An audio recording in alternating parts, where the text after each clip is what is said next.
Hello friends, welcome to my channel. आज का topic है हमारा सब्जेक्ट वर्ब एग्रीमेंट। इसमें हम 11 गोल्डन रूल देखेंगे और नेक्स्ट वीडियो में इसकी एक्सरसाइज सॉल्व करेंगे। आप सोच रहे होंगे ये गोल्डन रूल क्या है।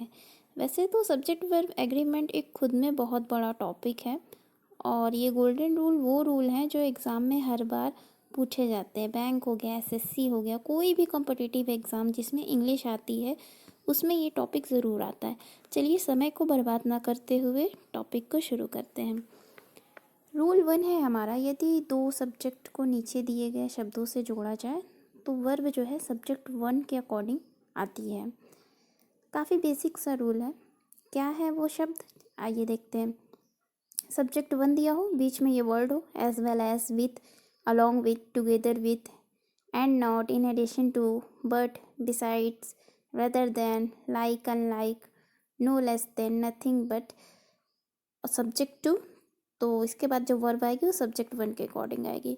अच्छा, एक बात और मैं आपसे कहना चाहूँगी, यहाँ पर मैंने किसी भी पेन या मार्कर का यूज़ नहीं किया है। मुझे लगता है मेरे शब्दों को सुनकर आप नोट्स पर ज़्यादा फोकस करोगे। इससे ये बेनिफिट होगा, आपको 50% तो क्लास में ही याद हो जाएगा। तो आई होप आपको ये ठीक लगे। चलिए ठीक है, हम रूल 2 की बात करते हैं। ये भी काफ़ी बेसिक सा रूल है, बहुत कॉमन रूल है। यदि दो सब्जेक्ट को नीचे दिए गए शब्दों से जोड़ा जाए तो वर्ब सब्जेक्ट 2 के अनुसार प्रयोग होती है। Subject 1 neither, not, either or, या फिर not only, but also, none but, nor, या फिर और।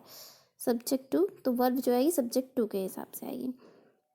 मैं इसके एग्जाम्पल नहीं करा रही हूँ, मैं जब नेक्स्ट वीडियो में इसकी प्रैक्टिस सेट कराऊंगी वहाँ पे आप एग्जाम्पल देख लीजिएगा। अभी एग्जाम्पल कराने का वीडियो ज़्यादा लंबी हो जाएगी और आपको याद भी नहीं होगा, और एक बार जब आप इसकी प्रैक्टिस करेंगे तो आपको ये याद हो जाएगा। ठीक है, चलिए रूल 3 पे आते हैं। अच्छा, ये कुछ नाउन्स हैं, जैसे बीमारियों का नाम हो गया, खेल के नाम हो गए, देश का नाम हो गया, पुस्तकों का नाम हो गया, विषयों का नाम हो गया। ये जो नाउन है हमेशा इनके साथ सिंगुलर वर्ब आती है, क्योंकि ये सिंगुलर होते हैं, लेकिन हमें देख के लगेगा ये प्लूरल है।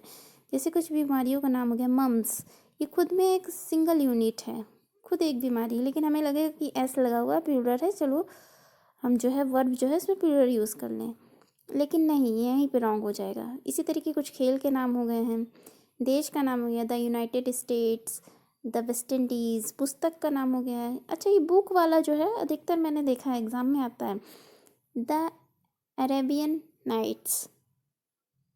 हम सोचेंगे ऐसा लगा है, सब्जेक्ट हमारा प्लूरल है, और तुरंत हम वर्ब जो है वो सिंगुलर की जगह प्लूरल यूज़ कर देंगे, लेकिन ये रॉन्ग हो जाएगा।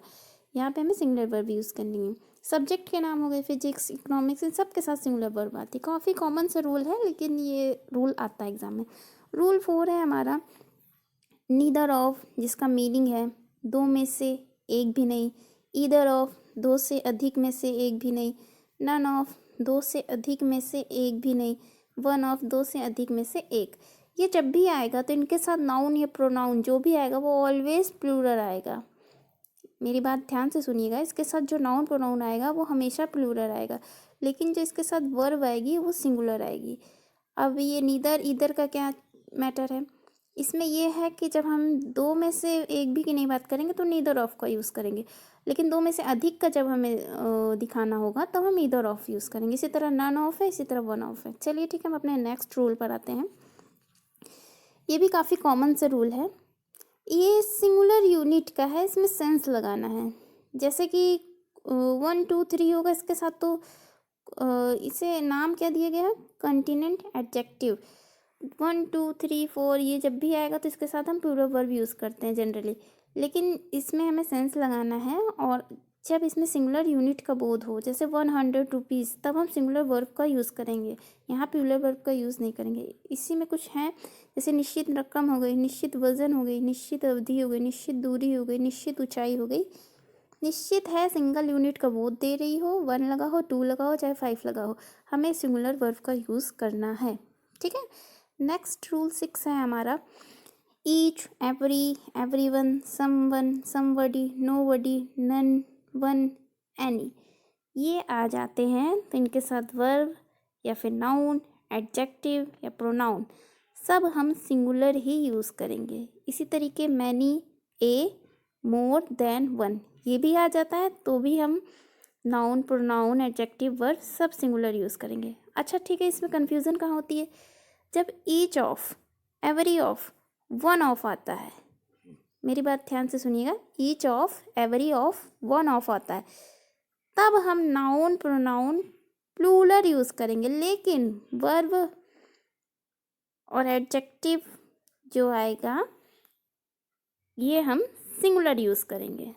Each of, every of, one of आएगा तो नाउन, प्रोनाउन, प्लूरल आएगा इसके साथ, लेकिन जो वर्ब आएगा वो सिंगुलर आएगा। ठीक है, वर्ब तो दोनों में देखिए वैसे सिंगुलर ही आ रही है, लेकिन जो नाउन, प्रोनाउन है बस वहीं पे चेंज हो जाएगा ऑफ की लगने की वजह से। रूल 7 है हमारा, many, a great many, a good many, ये आता है तो इसका एक स्ट्रक्चर बनता है। सब्जेक्ट रूप में many, a great many, a good many आता है, तो इसके साथ स्ट्रक्चर क्या है, नाउन जो आएगा वो प्लूरल आएगा, लेकिन जो वर्ब आएगी वो सिंगुलर आएगी। ठीक है, नेक्स्ट रूल 8 है हमारा, a number of, a large number of, a great number of. ये तो एग्ज़ाम में ये वाला रूल तो आता ही आता है, एग्जामिनर का फेवरेट रूल है लगता है मुझे तो। चलिए देखते हैं क्या है ये, a number of, a large number of, a great number of, ये आता है सब्जेक्ट के रूप में, तो इसके साथ प्लूरल काउंटेबल नाउन आएगा और प्लूरल वर्ब आएगी। अच्छा ठीक है, चेंजेस कहाँ आते हैं यहाँ पे, कन्फ्यूज़न क्या होता है, जब आएगा द नंबर ऑफ, आ नहीं द नंबर ऑफ आएगा तो प्लूरल नाउन आएगा प्लस, लेकिन जो वर्ब आएगी वो सिंगुलर आएगी, इस बात को आपको ध्यान रखना है। रूल 9 है हमारा, अगर सब्जेक्ट के रूप में अमाउंट ऑफ, क्वांटिटी ऑफ, ये दो वर्ड आते हैं तो इनके साथ जो अनकाउंटेबल नाउन आएगा, क्योंकि ये अनकाउंटेबल हैं। ठीक है, और जो वर्ब आएगी वो सिंगुलर वर्ब आएगी। नेक्स्ट है ऑल, आ जाता है, ऑल आता है हमारा, और इसके साथ अगर अनकाउंटेबल नाउन आती है तो सिंगुलर वर्ब का यूज़ करेंगे। लेकिन जब ऑल आएगा, जब वो जो सेंस देगा हमें व्यक्तियों या वस्तुओं की संख्या का बोध कराने के लिए होगा तो प्लूरल वर्ब का यूज़ करेंगे। ठीक है, नेक्स्ट रूल है हमारा 10, ये तो फेवरेट रूल है एसएससी का, बैंक का, सारे कॉम्पिटिटिव एग्ज़ाम जिसमें इंग्लिश आती है। क्या वर्ड है ये, future, advice, work, evidence, equipment, news, information, luggage, baggage, percentage, poetry, knowledge, breakage, stationery, crockery, ये सारे वर्ड जो हैं ये तो अपने आप में एक अनकाउंटेबल नाउन है, इन्हें काउंट नहीं किया जा सकता है, तो जाहिर सी बात है इसके साथ सिंगुलर वर्ब का यूज़ होगा। लेकिन मान लीजिए कि उन्हें सिंगुलर या प्लूरल दोनों फॉर्म में अगर आवश्यकता पड़ जाए तब हम कैसे करेंगे, तो इनके साथ कुछ शब्द जोड़ के इन्हें प्लूरल बना सकते हैं, जैसे a piece of information, all pieces of information, many kinds of, a few of, ये सारी चीज़ें लगा के, जैसे टू स्लाइस ऑफ ब्रेड, ये सारी चीज़ें लगा के हम इसे प्लूरल बना सकते हैं। ठीक है, बस ये बहुत सिंपल सा रूल है, लेकिन इसको बहुत बड़ा हवा बना के रखे हैं, इसीलिए बच्चे जो हो हमेशा इसमें कंफ्यूज हो जाते हैं। बस ये दो बातें हमको ध्यान लीजिए, जब सिंगल आएंगे तब इनके साथ, ये अनकाउंटेबल नाउन है, इनके साथ सिंगुलर वर्ब यूज़ करना है, जब इन्हें प्लूरल बनाना होगा तो ये सारे कुछ वर्ड है, ये जोड़ के हम इसे प्लूरल बना सकते हैं। ठीक है, और प्लूरल वर्ब फिर यूज़ करेंगे। अच्छा ठीक है, रूल 11 क्या कहता है हमारा, ये तो कुछ इंपॉर्टेंट पॉइंट है, ये जल्दी जो है मैंने कई कोचिंग्स में भी देखा है तो इसे पढ़ाया नहीं जाता है इसको जल्दी, कहीं कुछ अलग मिलेगा, कहीं से एडजेक्टिव पार्ट में जोड़ देंगे तो कभी नाउन में जोड़ देंगे, कभी कहीं जोड़ देंगे, तो टूटा टूटा हो, मैंने उसी को जो है सारी जगह से इकट्ठा करके डायरेक्ट एक में ही दे दिया है। चलिए देखते हैं क्या है ये रूल।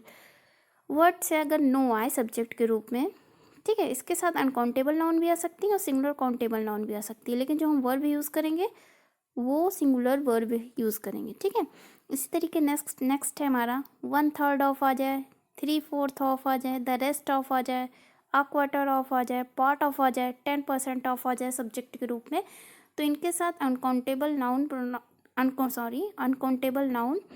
काउंटेबल नाउन दोनों आ सकता है। लेकिन जब अनकाउंटेबल नाउन आएगा तो इनके साथ सिंगुलर वर्ब का यूज़ करेंगे, प्लूरल काउंटेबल नाउन आएगा तो प्लूरल वर्ब का यूज़ करेंगे। नेक्स्ट है हमारा most of, some of, half of, enough of, not enough of, plenty of, a lot of और लॉट्स ऑफ। ये जब आता है तो इनके साथ अनकाउंटेबल नाउन भी आ सकता है, प्लूरल काउंटेबल नाउन आ सकता है। बस जब अनकाउंटेबल नाउन आएगा तो singular verb, plural countable noun आएगा तो प्लूरल वर्ब यूज़ करेंगे। नेक्स्ट है हमारा द परसेंटेज ऑफ आता है, इसके साथ uncountable noun, plural countable noun दोनों आ सकता है, ठीक है। लेकिन वर्ब जो यूज़ होगी वो सिंगुलर वर्ब यूज़ होगी। इससे कई बार क्वेश्चन बने हैं द परसेंटेज ऑफ से, तो इसको याद रखिएगा। अच्छा, नेक्स्ट क्या है हमारा, मोर देन वन जब आएगा तो सिंगुलर काउंटेबल नाउन का यूज़ करेंगे और सिंगुलर वर्ब यूज़ करेंगे। और जब मोर देन 2, 3, 4, 5, 6, 7 कुछ भी आता है वन को छोड़ के तो plural countable noun plus plural verb use करेंगे। और सिंपली मोर आता है तो इसका क्या स्ट्रक्चर बनता है, more plus plural countable noun plus than one, तो भी हम प्लूरल वर्ब का यूज़ करेंगे। तो ये थे हमारे सब्जेक्ट वर्ब एग्रीमेंट के 11 गोल्डन रूल। इस वीडियो को बनाने का यही पर्पस है कि आप नोट्स बना लें ऐसा ही, और एग्ज़ाम से 10 से 15 दिन पहले एक बार रिवाइज कर लें। बस इसका यही पर्पस है, ज़्यादा ये डिटेल में नहीं है। कुछ चीज़ें जो ज़्यादा डिटेल में रहती हैं तो उन्हें देख के ही कंफ्यूजिंग सा फील होता है। चलिए ठीक है, और जो बेसिक से जानना चाहते हैं कि सब्जेक्ट क्या है, ऑब्जेक्ट क्या है, वर्ब कहाँ लगी, क्या है क्या नहीं है, मतलब ये बेसिक्स इंग्लिश जानना चाहते हैं, मेरी एक सीरीज़ चलती है, उसमें मैं इंग्लिश रीडिंग एंड राइटिंग ये दोनों मैं सिखाती हूँ, उसे आप देख सकते हैं। उसमें सारी बातें डिटेल में बताई गई हैं कि सब्जेक्ट क्या है, ऑब्जेक्ट क्या है, बाकी आप देखोगे तो समझ जाओगे।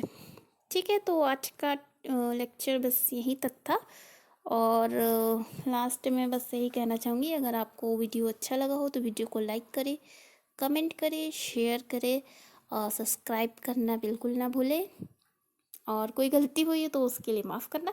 Thanks for watching, thank you.